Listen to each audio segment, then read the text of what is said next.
part 2, using e-commerce with ChatbotBuilder.AI and learning how to use our chatbots to sell our products and services. In our first video, part 1, we uploaded a few products manually and created categories, created a flow and a function, and then we put instructions into our AI agent to let it know how to respond when people were inquiring about our products and how to display our web shop that we created.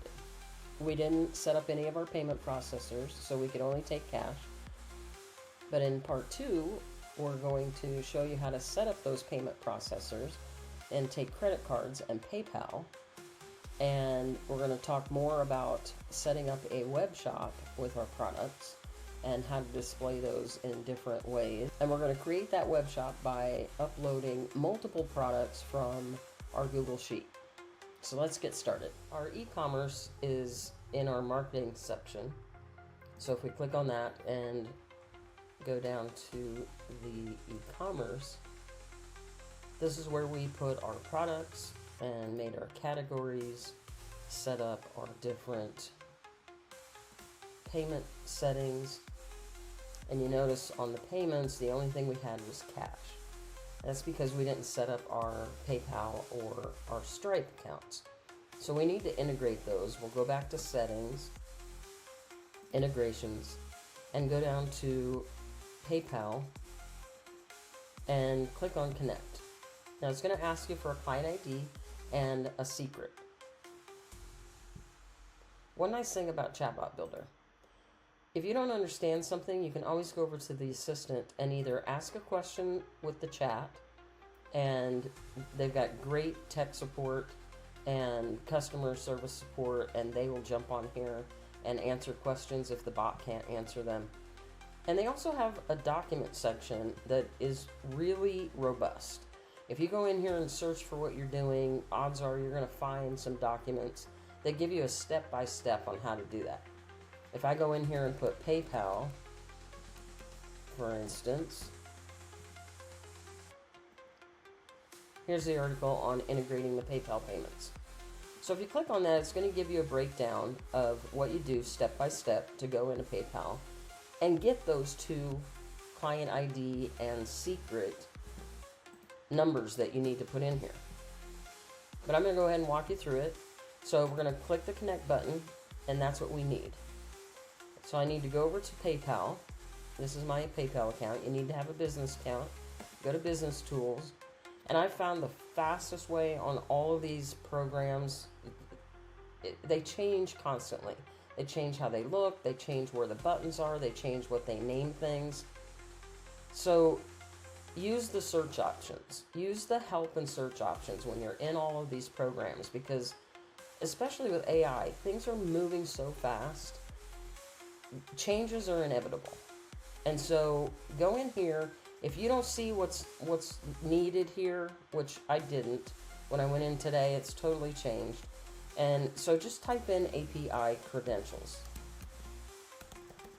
That's what the documentation would tell you that you have to go to use PayPal. So if I go to API credentials, it brings it up because I searched for it. I'm going to get started. I already have some client IDs and secrets here because I've created some apps for integrations that I have. And if you're going to create a new app, you got to give it a name. And I'm going to call this one CBB 2024 Z. And I'm going to create the app. Now it's going to give me a client ID and a secret key. Now I'm not going to show you those, but I'm going to take these two, I'm going to copy these, and I'm going to put them back over here in my PayPal integration for CBB. One thing I would suggest to you is when you get an API key or a client ID or a password code, always copy those and keep them written down, saved somewhere.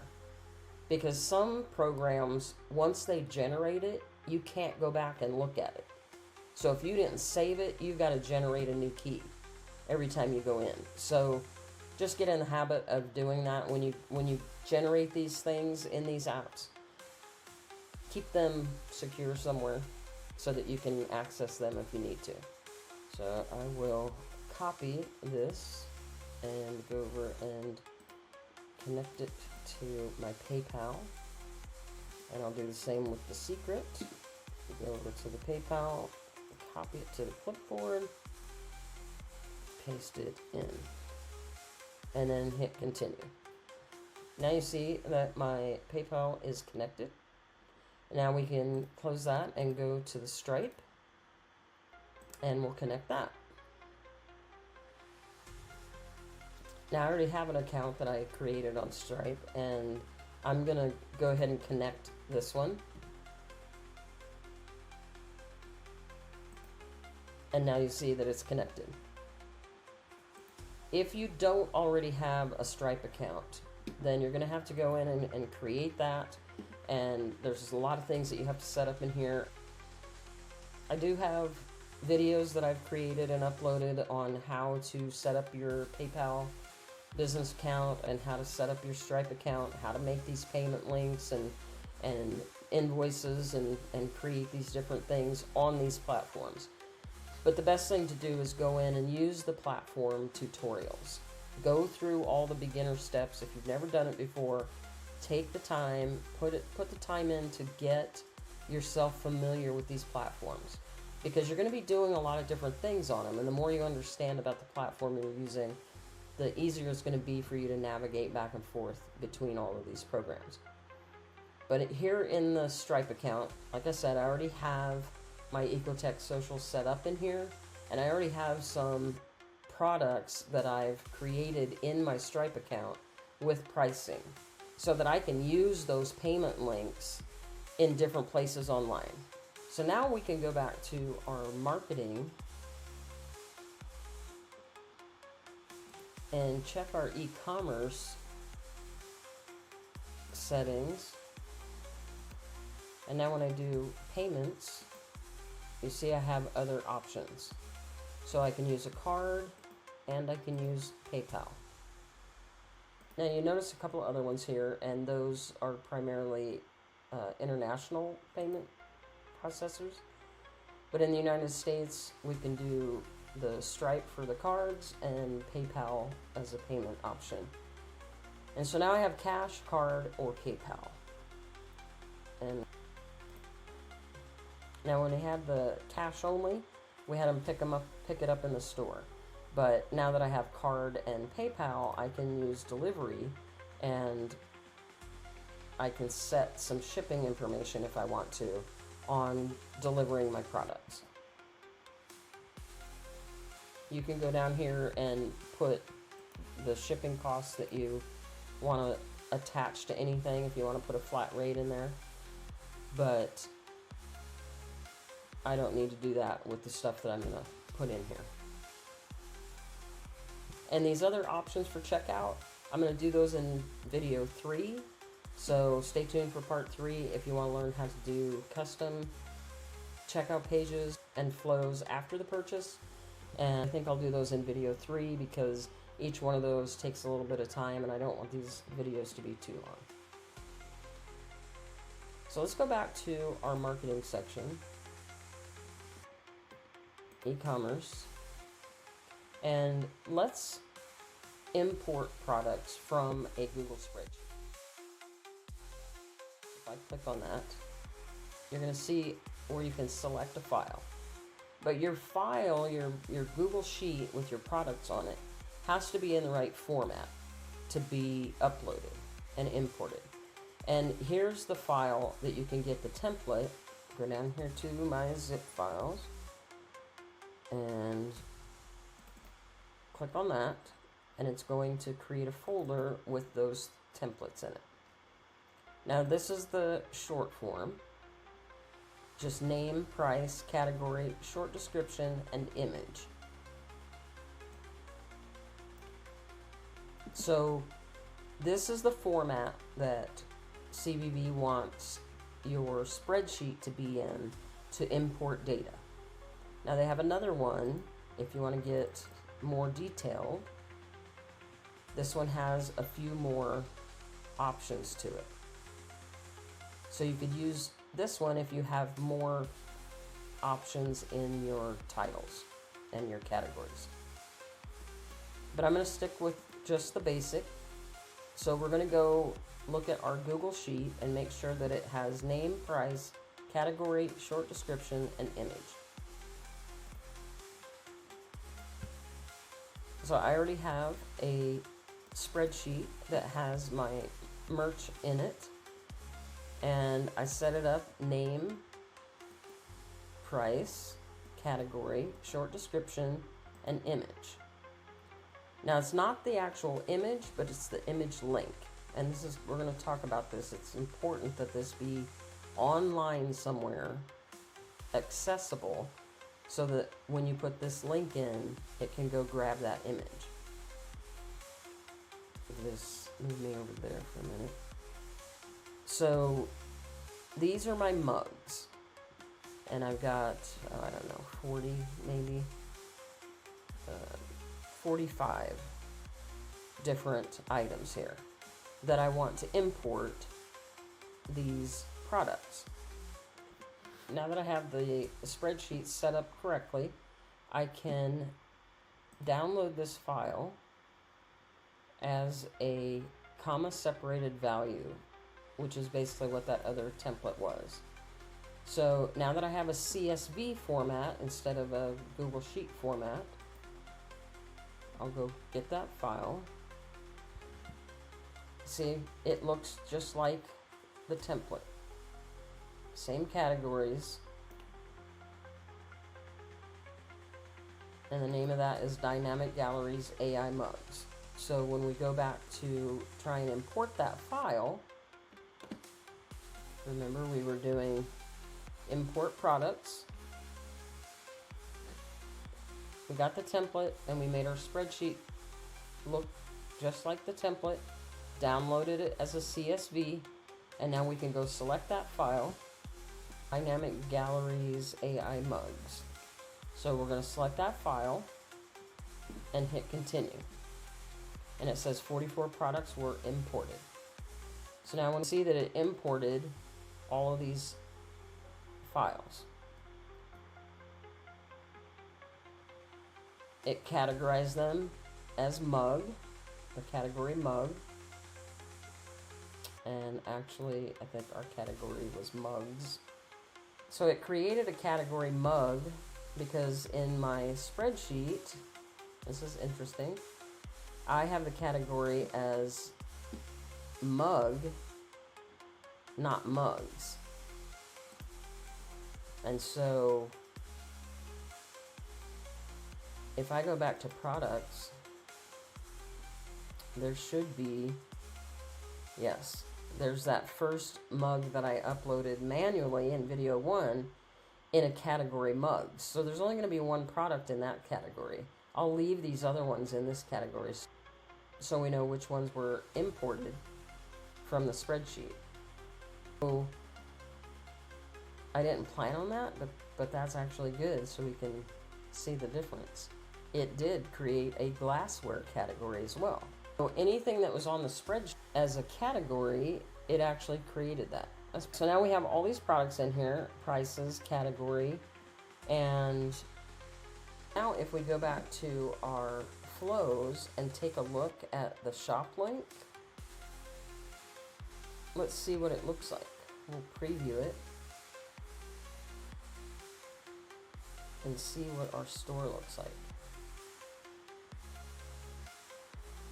Alright, so it's got all the mugs in here. Looks like all the images, the links are good. So it grabbed all of the pictures for the products. Alright, so the store looks good. You do have some options on how your shop looks. You can change a few things on here. We have it set to card with square image. But if I do it as a list, look like this. You have your categories and then all of your images here in the list. If you do a list without the image, then it looks like this.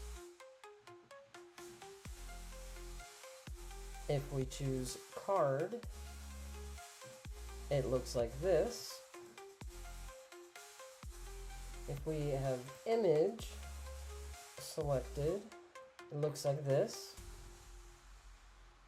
If we have the image square selected, it looks like this. So we have a few different options. They all look like this when you click on them to purchase and send to the cart. So that stays pretty much consistent.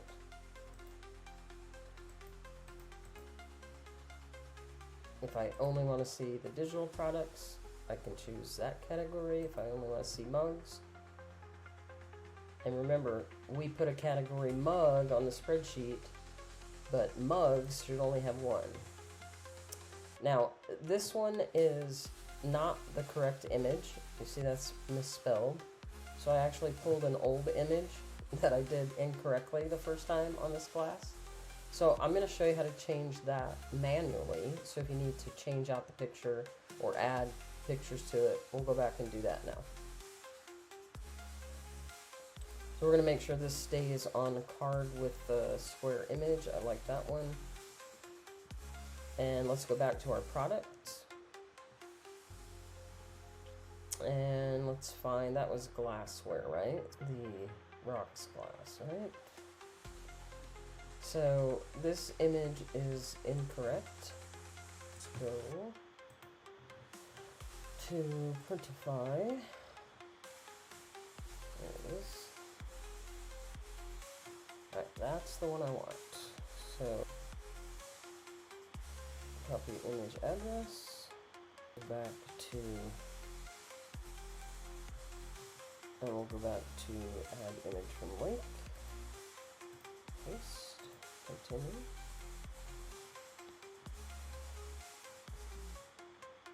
Now if I had it on my computer, I could upload it from here too. And I'll actually go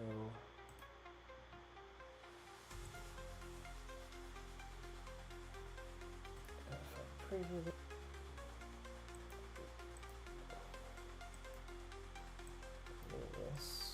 Download that, do this one, download that one, download that one. I have a couple of them on my computer that I could upload. This one, and upload this one. So now on that one there's going to be 3, so it's actually a carousel.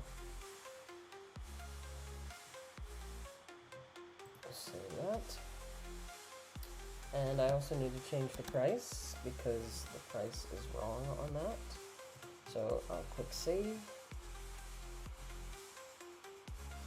Now if I refresh the screen that is displaying the glasses, there's the correct one. And it should show the other images that I put in there. So that's all updated now. That's how you set up your web shop with products imported from a Google spreadsheet, or a CSV file actually.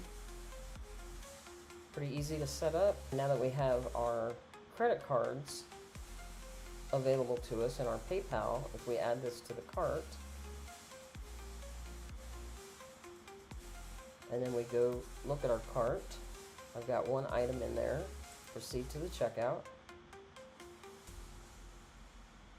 And now I have the option here to either choose PayPal or a card. Now I am going to choose cash on delivery just so I don't have to get my card out and pay to show you how to process this. But I'm going to go ahead and put in my information, and then if I had a promo code, I could apply it here. But right now I'm going to put cash on delivery just so you can see the final process on this. Once they fill it in and order the product, there's still a couple of things that you have to do to complete this. All right, we have our web shop done, our products are uploaded, our payment processors are connected, we're ready to sell. Not done. We got a couple more steps we got to do. So let's go over and grab a welcome message and start from the very beginning and purchase a product. Could just get the link for the shop link and go from there, but let's just start from the beginning so we can see how the whole process works. So we're going to get a link for the welcome message. We'll open up a new window, put in that welcome message URL. Hey, what do you sell? What happened here is the instructions that we gave the agent, that if somebody's asking about products or talking about mugs or whatever it is we sell, the agent is supposed to call for the function that brings this flow onto the screen. And this flow is what we created to display our shop. So now we go in here and we can buy whatever we want to. I'm going to look for that dollar product. There it is, freebie. And I've got one. I'm going to add it to the cart and move back over here. You see my cart has one in it. So I'll go to the cart and proceed to checkout. Now I'll put my information in here. And here's where I'm going to put in the promo code. So right now, I'm supposed to be paying $1. The discount coupon is in there. I'm going to use a card. I'm not going to show you my card number.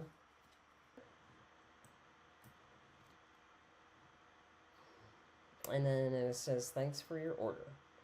So now I should get a receipt if I go back to the chatbot. Move this over.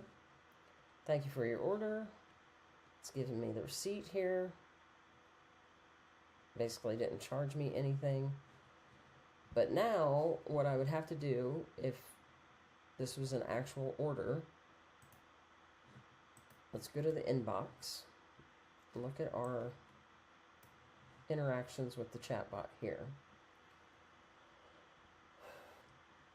Yeah, you see this says that I have an order, but it's not processed, right? So look at my orders. I have to go back to marketing, e-commerce, and check my orders. You see I have this order here. It's not processed. So I'm going to click on this order and I see all the information and I'm going to accept it. Now I can write a message here if I want to. I don't need to. Now I need somebody to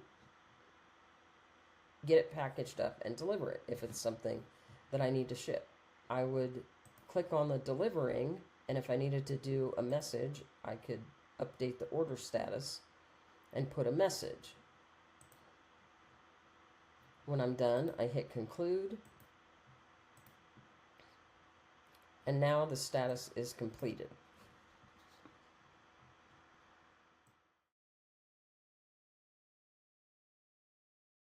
That's not all we can do in this platform. There are so many different options available to us, and you just have to decide what is best for your business and how you want to set up your e-commerce and what products you sell.